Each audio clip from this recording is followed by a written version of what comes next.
original Gears of War brought some much-needed integrity to the term Xbox 360 exclusive in 2006, and splashed Xbox Live with torrents of blood.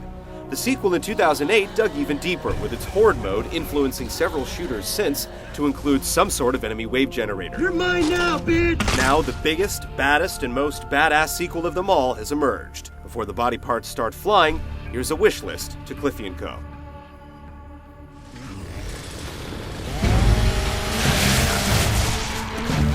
Three years ago, Bungie demonstrated the glory of 4-player cooperative missions in a console shooter.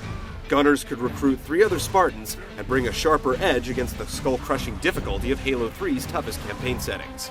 COGs have been known to travel in packs of 4, along with splitting into 2 teams of 2 on occasion to take the high and low roads. These varied routes could facilitate multiple playthroughs, as well as varied results depending on a certain group's performance. For example, the more Locust Group A kills, the less Resistance Group B will face in the next area. We could stand to see these altered perspectives divided even more, take the branching paths further, requiring teams to survive longer without all their comrades. A small picture-in-picture window on the HUD could update you on the opposite squad's progress. Special Spec Ops-style mini-missions could also have each member of the 4-man team filling separate roles, like manning a specific part of a vehicle or traveling to a separate location. Keep moving!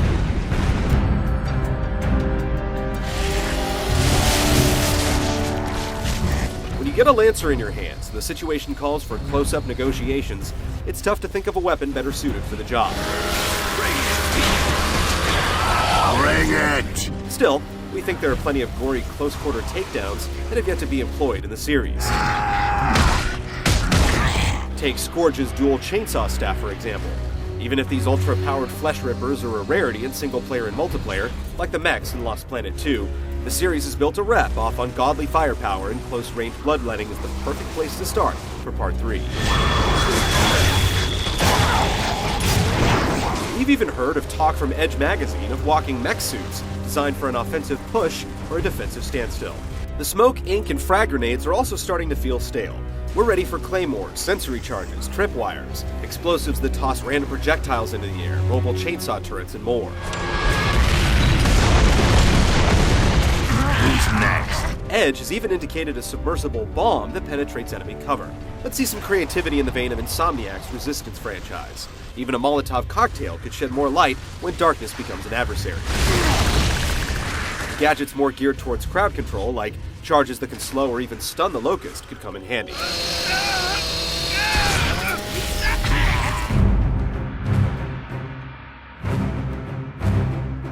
It's been touted that the Locust swarm will reach alarming numbers in Gears 3, but what's even more tantalizing than a sea of carbon copy underdwellers is meeting enemy types we've already faced in creative situations.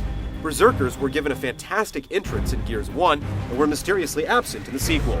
Their first appearance was so memorable because you suddenly had to rethink your strategy and pace of play. Anything that disrupts the pattern of cover, advance, attack, repeat, like the tickers from Gears 2.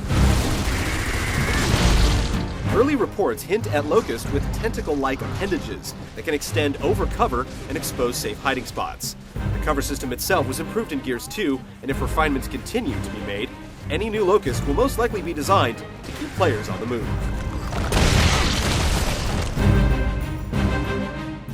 The avalanche of Locust grunts will also be lost on Gears veterans if the environments remain as fixed and linear as they've been in the past.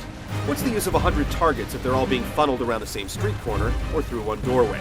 We're ready to stretch our legs in more wide-open areas that spawn danger from all directions. We ventured underground, huffed it through the insides of a giant worm, battled Razor Hail, and even watched as the last standing city got breached. But we're still looking for colorful and unique environments that provide flexibility in how you play through them. God damn it! What other giant creatures lurk above ground?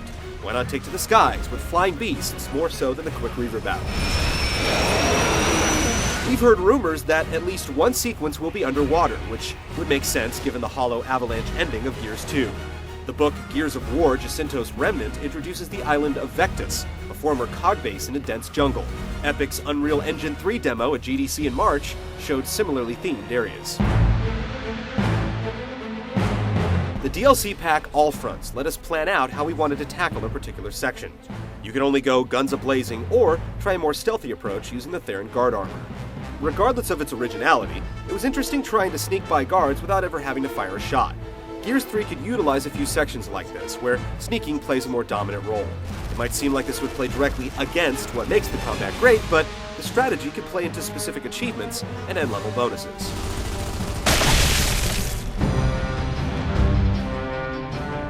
Part 2 left off with the deadly emulsion acting as a virus on the Locust, turning the already dangerous aliens into zombie-like monsters, with even more aggression. It sounds like we'll have a lot to handle in the sequel, but it would be unfortunate if Gears 3 gleaned too much inspiration from the recent zombie shooter craze. An emulsion-driven boss here and there will be fine, but hopefully every enemy we face won't be infected. As for the story itself, the last thing we heard was a transmission from Marcus's father, Adam, questioning the act of sinking Jacinto and flooding the Locust below. This is Adam Phoenix. Can you hear me? What have you done? Believed to be dead, we're not sure if the Elder Phoenix is referring to the recent events or his earlier plan to destroy their last remaining sanctuary. The mission plan in Gears 3 could be to rescue Phoenix Sr. or continue his work. And after seeing the demise of Anthony and Benjamin Carmine, Sniper! we can only expect that Gears 3 will be the end of the remaining two Carmine brothers, Clay and Madison. Carmine! Whatever the Cogs will have to face in Gears of War 3, the odds are stacked against them. After two desperate acts, the Locust continues to rise from the rubble of Serra and grow more aggressive and powerful as each day passes. While we'd love to see the conflict end, we also hope that this will be the most challenging operation yet. A relentless onslaught making us constantly ask ourselves, what is that? And how the hell did we kill it? This is what we wish the first Gears would deliver, and now 4 years later, we hope these expectations will be split in half and their remains stomped into oblivion.